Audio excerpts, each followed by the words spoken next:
दिखाई पड़ रहा है। अभी तो 50 की संख्या के अंदर है, तो भी हमारा भारत विश्व गुरु बनने की स्थिति में, भारत सोने की चिड़िया बनने की स्थिति में, भारत संपूर्ण विश्व में अपने प्रभुत्व को स्थापित कर रहा है। ये अश्वमेधों का प्रभाव है।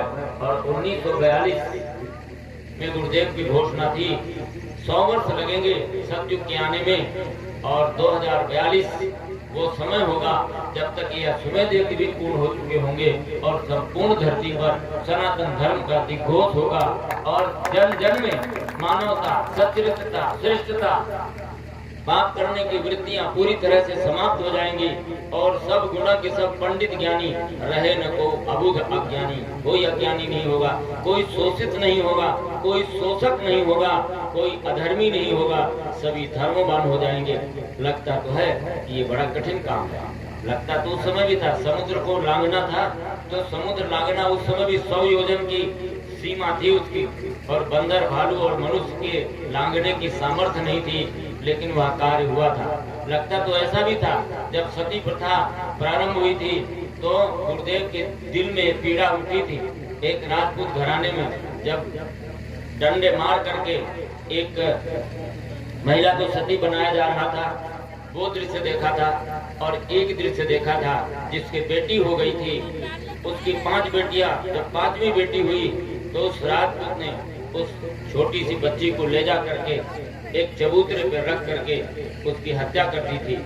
और माँ तड़पती हुई, रोती हुई गई, उसी जगह पे अपना बैठ करके रोने लगी तो उसके भी सिर को काट दिया गया। और माता बेटी की समाधि कहलाती है। राजस्थान की ये घटना है। राजस्थान में ये भावना बहुत थी। आज राजस्थान में कन्याओं की संख्या इतनी तेजी से घट गई कि वहाँ पर विवाह नहीं हो पा रहे।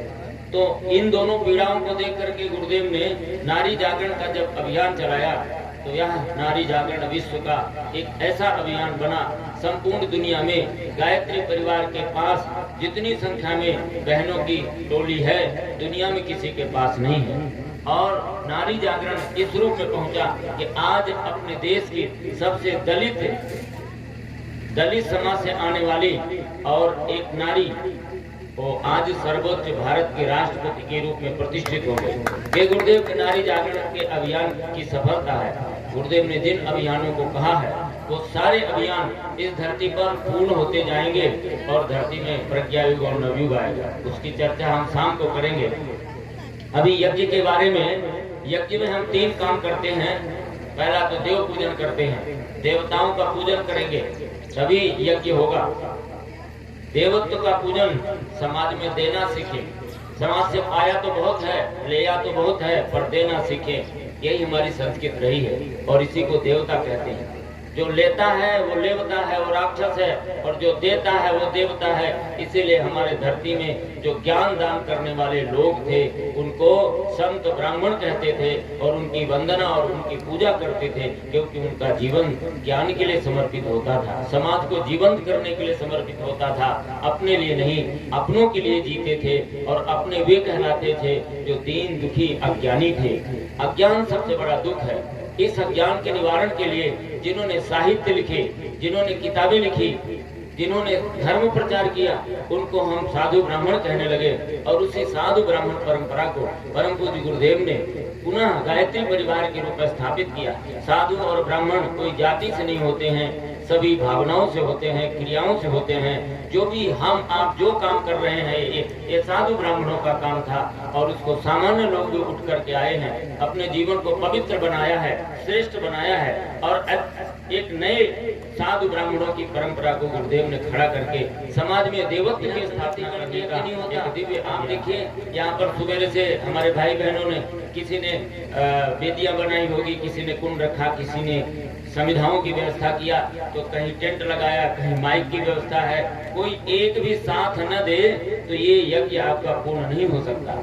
हमारे शरीर में भी यदि हाथ पैर नाक मुंह जितने भी हमारे अंग हैं ये विद्रोह कर दें, आंख कहेगी मैं नहीं देखूंगा, मुंह कहेगा मैं तो भोजन नहीं करूंगा क्योंकि मेरे पास तो कुछ रहता नहीं। भोजन करने के बाद पेट के पास जाता है और पेट उसको सारे शरीर को बांट देता है।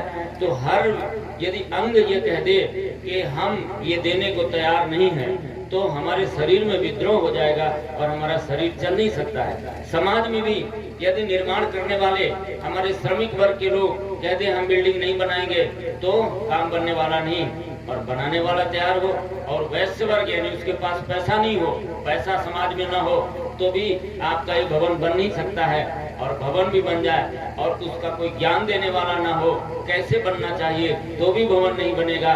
वही ब्राह्मण परंपरा है। और चौथा काम है, बन गया तो कोई अनाधिकृत व्यक्ति आके कब्जा न जमा ले, हमको घर से बाहर न निकाल दे, उसके रक्षा की ताकत होनी चाहिए, वही क्षत्रिय वर्ग हो गया।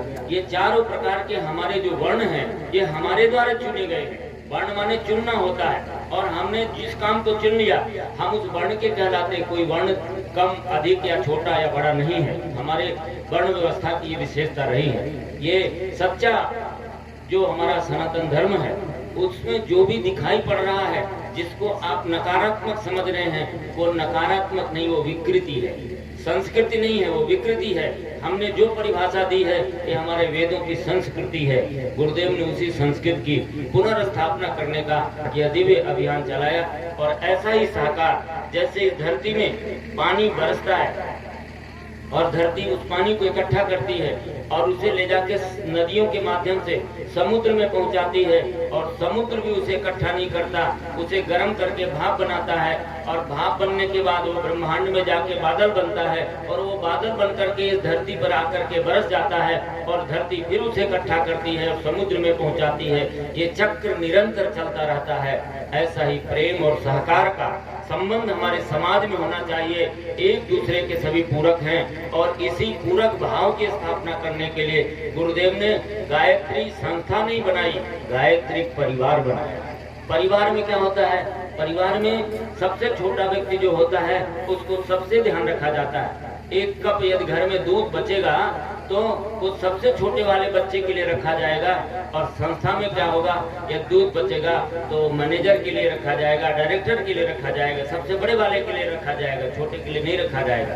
परिवार में कोई कमजोर है, कोई अज्ञानी है, कोई रोगी है, उसका ध्यान ज्यादा रखा जाता है। गुरुदेव ने इसीलिए परिवार बनाया, और परिवार बनाया ही नहीं, आज भी गुरुदेव स्थूल शरीर से नहीं भी हैं, तो भी उनकी भावना उसी रूप में दिखाई पड़ती है।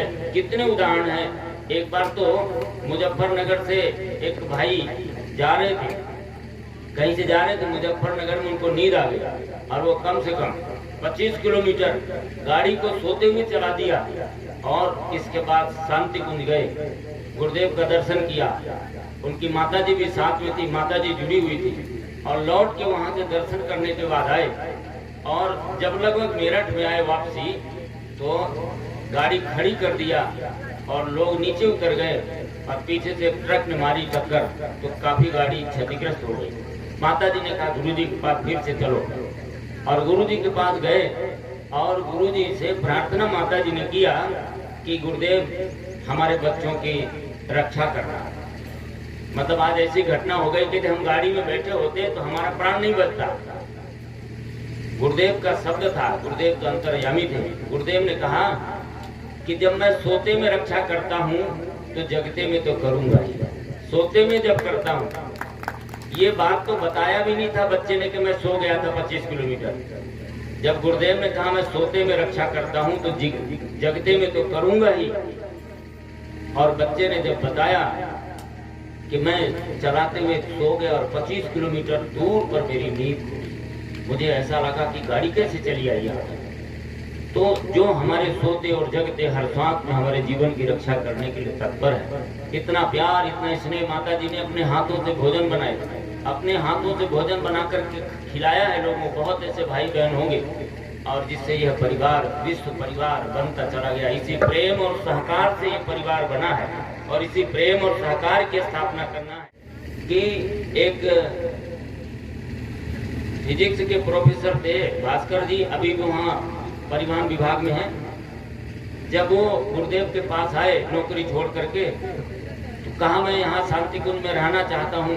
तो गुरुदेव ने कहा क्या करोगे?